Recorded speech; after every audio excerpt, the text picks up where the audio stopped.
நம்ம இந்த வீடியோல analytical paragraph பார்க்க போறோம். For writing analytical paragraph, the following points to be kept in mind. என்னென்ன பாயிண்ட்ஸ்லாம் நமக்கு தெரியணும் ஒரு analytical paragraph எழுதுறதுக்கு? First, read the data carefully. கொடுத்திருக்க டேட்டாவை கேர்ஃபுல்லா படிக்கணும். டேட்டாவை கேர்ஃபுல்லா படிச்சுட்டு understand the topic on which the analytical paragraph is to be written. எந்த டாபிக்ல அந்த paragraph எழுதப்படணும்ன்றதை முதல்ல நம்ம டிசைட் பண்ணுவோம். அதாவது அதுக்கு ஒரு டைட்டில் நம்ம கொடுப்போம்ல, அந்த டைட்டிலை டிசைட் பண்ணுவோம் அந்த பேசேஜ் படிக்கும்போதே. Carefully study the trends, figures and the information given for the analysis. நம்மளுக்கு வந்து கொஸ்டின்ல ஒரு பேரா கூட சேர்த்து ஒரு பிக்டோரிக்கல் கிராஃபோ இல்லைனா ஒரு பார் டயக்ராமோ இல்லை ஒரு ஃப்ரீக்வன்சி பாலிகனோ ஒரு பை சார்ட் ஏதாவது ஒரு கிராஃப் கண்டிப்பாக கொடுத்துருப்பாங்க. அதையும் நம்ம கேர்ஃபுல்லாக அனாலிசிஸ் பண்ணணும்.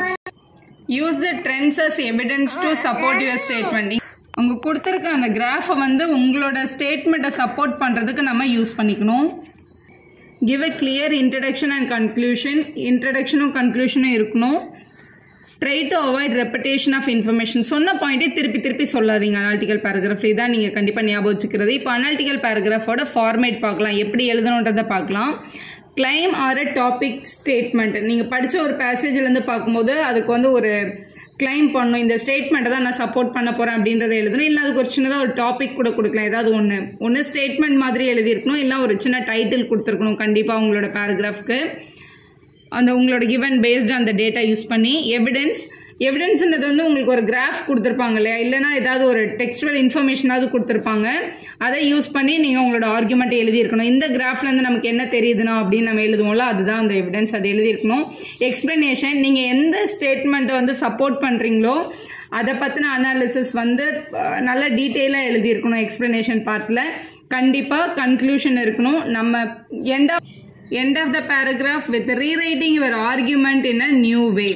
கண்டிப்பா கன்க்ளூஷன் நம்ம சொல்ல வந்த ஸ்டேட்மெண்ட்டை வந்து கிளியரா ஒரு சின்ன கோட்ஸ் மாதிரி சொல்லி கம்ப்ளீட் பண்ணா நல்லா இருக்கும் அப்படின்னு. இப்போ ஒரு எக்ஸாம்பிள் பார்க்க போறோம். Gautham was alarmed to see the graph that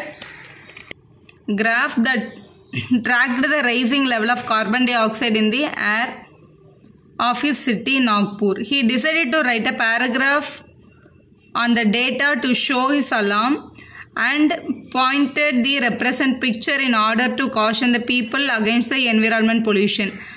Write an analytical paragraph for Gautam. இங்கே வந்து ஒரு கிராஃப் உங்களுக்கு கொடுத்துருக்காங்க, level of carbon dioxide இந்த ஏர்னு கொடுத்துட்டு இங்கே வந்து நம்பர்ஸும் இங்கே வந்து இயரும் கொடுத்துருக்காங்க. இவ்வளோ இயரில் இவ்வளோ இருந்தது அப்படின்னு இப்படி இருக்குது கிராஃப் பார்க்குறதுக்கு. ஸோ 2000 இது வந்து ஒரு 855 இருந்திருக்கு. 850க்கும் 860க்கும் நடுவில் 855 இருந்திருக்கு. அப்புறம் வந்து 2000 2005 வரைக்கும் அப்படியே யூனிஃபார்மாக இன்க்ரீஸ் ஆகிட்டு 2005 10 வரைக்கும் பாருங்களேன் கண்டினியூஸாக டிக்ரீஸ் ஆகிருக்கு. அப்போ இந்த 5 இயர்ஸில் பொல்யூஷன் வந்து கொஞ்சம் நல்லாவே கம்மியாக இருக்குது. ஆனால் அதுக்கப்புறம் டிராஸ்டிக் சேஞ்ச், அப்படியே கிராஃப் மேலே போயிடுச்சு. இப்போ பயங்கரமாக பொல்யூட் பண்ணியிருக்கோம் இந்த பிளேஸில் அப்படின்ற மாதிரி இந்த கிராஃப் இருக்குது. ஸோ இதை யூஸ் பண்ணி எப்படி வந்து அனாலிட்டிக்கல் பேராகிராஃப் எழுதலாம் அப்படின்றதான் பார்க்க போகிறோம். அனாலிட்டிக்கல் பேராகிராஃபோட ஃபஸ்ட்டு பாயிண்ட்டு நீங்கள் ஒரு டைட்டில் கொடுக்கணும். ஸோ இதை பார்த்தாலே தெரியுது, இது ஏர் பொல்யூஷனை பற்றின பேரா தான் நம்ம எழுத போகிறது. ஏர் பொல்யூஷன் டெத்லி ஏர் அப்படின்னு அவங்க கொடுத்துருக்காங்க. இது உங்களோட நீங்களோட ஓனாக நீங்கள் எழுதலாம். ஏர் பொல்யூஷனை பற்றி உங்களுக்கு என்னென்ன தெரியுமோ அதை எழுதிட்டு ஃபஸ்ட்டு ஸ்டார்டிங்கில், அதுக்கப்புறம் அந்த கிராஃபை வச்சு என்ன டீட்டெயில் சொல்ல வந்திருக்காங்கன்றதே நம்ம எழுத போகிறோம், அவ்வளோதான். ஸோ ஃபஸ்ட்டு இன்ட்ரடக்ஷனுக்காக, air pollution is a serious issue affecting our planet today, yet many people continue to turn a blind eye thinking that it's not that serious, அவ்வளோ சீரியஸான விஷயம் இல்லை அப்படின்னு கண்ணை மூடிட்டு நினச்சிட்டு இருக்காங்க. The given graph shows how alarmed the issue of air pollution is specifically in Nagpur. நாக்பூரில் வந்து எவ்வளோ இதுவாக இருக்குது அப்படின்றத நம்ம பார்க்க போகிறோம். The graph shows a significant increase in the air pollution level of the city. No doubt people of Nagpur have been suffering from many respiratory diseases. Air pollution அதிகமாக இருந்ததுன்னா நமக்கு வந்து ரெஸ்பிரேட்டரி ப்ராப்ளம் வரும். அப்போ கண்டிப்பாக நாக்பூரில் இருக்க மெனி பீப்புளுக்கு ரெஸ்பிரேஷன் ப்ராப்ளம்ஸ் இருக்கும் அப்படின்றத எழுதியிருக்காங்க. அதுக்கப்புறம் அந்த கிராஃபில் இருக்க டீட்டெயிலை தான் நம்ம கம்ப்ளீட்டாக சொல்ல போகிறோம். While in 2000 the air pollution level were not very low, the quality of air then was way better than the air of the subsequent generations inhaled, and are the inhaling. அப்படின்னா அவங்க என்ன சொல்ல வராங்கன்னா 2000 ஏர் பொல்யூஷன் வந்து ரொம்ப கம்மி கிடையாது. ஆனால் அதுக்கப்புறமா வந்த ஜென்ரேஷனோட கம்பேர் பண்ணி பார்க்கும்போது 2000 இருந்தவங்களுக்கு வந்து ஒரு நல்ல ஏர் கிடச்சிருக்கு அப்படின்றத இங்கே சொல்லியிருக்காங்க. இதை நீங்கள் உங்கள் ஓன் ஸ்டைலில் கூட எழுதிக்கலாம். The year after 2005 to 2010 பார்த்தீங்கன்னா we saw a decrease in the level of the carbon dioxide in the air, which might be the amount of raising awareness regarding the issue, but this factor is also false short when suddenly after 2010 there was a drastic change. 2010க்கு அப்புறம் நம்ம கிராஃபை பார்த்தோன்னா அப்படியே பயங்கரமாக மேலே போயிருக்கு. The quality of air was constantly declining and the percentages of carbon dioxide was over on increase. The level of the gas increased from 855 ஸ்டார்டிங்கில் அவங்க கொடுத்தது. மேக்ஸிமம் கிராஃப் எவ்வளோ தூரம் போயிருக்குன்னா 890 வரைக்கும் போயிருக்கு. Since then many government policies programmes and awareness sessions. இது வந்து conclusion மாதிரி நம்ம முடிக்கணும். ஃபர்ஸ்ட் இன்ட்ரடக்ஷன் ஏர் பொல்யூஷன் பற்றி நம்ம எப்படி இன்ட்ரடியூஸ் பண்ணுமோ இன்ட்ரடியூஸ் பண்ணியாச்சு. அதுக்கப்புறம் கிராஃபில் என்ன கொடுத்துருக்கோங்களோ அதை வச்சு கம்ப்ளீட்டாக உங்களுக்கு என்ன தோணுதோ அதை பேஸ் பண்ணி நீங்கள் இறங்கியிருக்கு, இதில் ஏறி இருக்கு, இவ்வளோ தூரம் மேலே போயிருக்கு அப்படின்னு நீங்கள் உங்களோட ஓனாக நீங்கள் எழுதிக்கலாம். ஆனால் கொஞ்சம் இப்படி குட்டி குட்டி பேராவாக எழுதுங்க. எழுதிட்டு மறுபடியும் கடைசியாக வரும்போது ஒரு கன்க்ளூஷனில் உங்களோட ஓன் இதை மாதிரி பண்ண ஏர் பொல்யூஷனை குறைக்கலாம் அப்படின்றதையும் நீங்கள் சொல்லலாம் கண்டிப்பாக.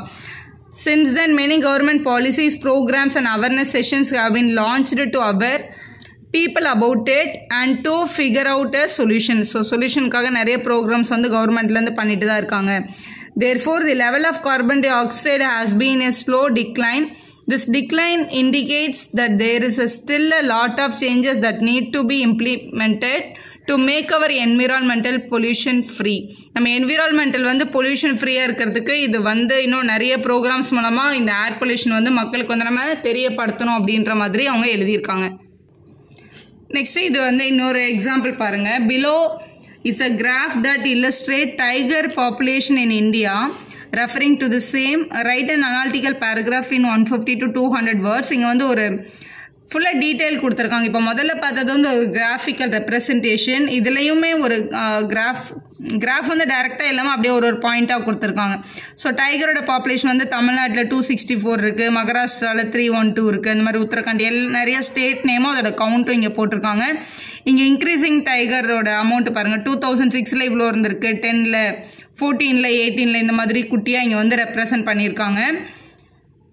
ஸோ இந்த கிராஃபை யூஸ் பண்ணி நீங்கள் ஒரு அனாலிட்டிக்கல் பேராகிராஃப் வந்து எழுதுங்க அப்படின்றத உங்களோட கொஸ்டின்.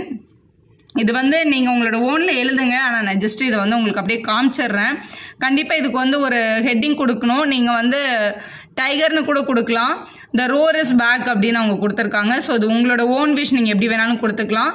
ஸோ டைகர் பற்றின ஒரு சின்ன இன்ட்ரோ கொடுத்துட்டு அதுக்கப்புறம் அவங்க கொடுத்துருக்கிற டீட்டெயிலை யூஸ் பண்ணி அவங்க கொடுத்துருக்கிறத எல்லா டீட்டெயில்ஸுமே இங்கே வந்து அவங்க கம்ப்ளீட்டாக சொல்லிட்டாங்க. 1411 2006 இருந்தது, 1706 2010 இருந்தது, அண்ட் தென் இவ்வளோ கவுண்ட் ஆகிருக்கு அப்படின்றத அவங்க கொடுத்துருக்க டீட்டெயிலே வச்சு தான் அப்படியே கொஞ்சம் எக்ஸ்பேண்ட் பண்ணி எழுதியிருக்காங்க.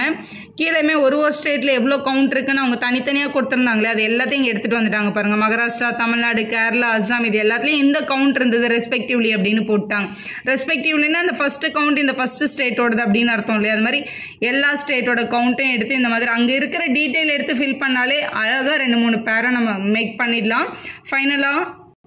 So the given data suggests that the tiger conservation project and program have been quite successful in preventing the animal from becoming extinct and also preventing their nature and habit. So இந்த நிறைய programs நம்ம பண்ணதுனால டைகரோட population வந்து increase ஆகிருக்கு அப்படின்ற மாதிரி conclusion சொல்லி complete பண்ணியிருக்காங்க. ஸோ அனாலிட்டிக்கல் பேராகிராஃபில் வந்து மார்க் எடுக்கிறது ரொம்ப ஈஸி. இது கூட இன்னொரு எக்ஸாம்பிள் தான் நீங்கள் பார்த்துட்டு இருக்கிறது. இதில் வந்து பார் கிராஃப் கொடுத்துருக்காங்க. ஸோ யூத் அண்ட் பீஸ் அப்படின்ற டாப்பிக்கில் இதில் வந்து ஒரு எக்ஸாம்பிள் இருக்குது. அங்கே இருக்கிற டீட்டெயிலே யூஸ் பண்ணி தான் அவங்க கம்ப்ளீட்டாக எழுதியிருக்காங்க பாருங்கள். இது ஜஸ்ட்டு நீங்கள் ஒரு தடவை ரீட் பண்ணி பார்த்துக்கோங்க, உங்களுக்கு ஒரு ஐடியா கிடைக்கும் எப்படி எழுதலாம் அப்படின்றதுக்கு. ஸோ அனாலிட்டிக்கல் பேராகிராஃப் இந்த மாதிரி எழுதுங்க. ஒரு டாபிக், ஒரு சின்ன இன்ட்ரோ, அதுக்கப்புறம் அவங்க கொடுத்த அந்த கிராஃபோட ஃபுல் அந்த எவிடன்ஸ் எழுதிட்டு கீழே உங்களுக்கு கன்க்ளூஷன், உங்களுக்கு ஏதாவது அதில் சஜஷன் இருந்தால் அதையும் சொல்லி கம்ப்ளீட் பண்ணிட்டீங்கன்னா அதுதான் உங்களோட கரெக்டான அனாலிட்டிக்கல் பேராகிராஃப். வீடியோ யூஸ்ஃபுல்லாக இருந்தால் ஒரு லைக் போடுங்க, உங்கள் ஃப்ரெண்ட்ஸ்க்கும் ஷேர் பண்ணுங்கள். Subscriber channel for more videos.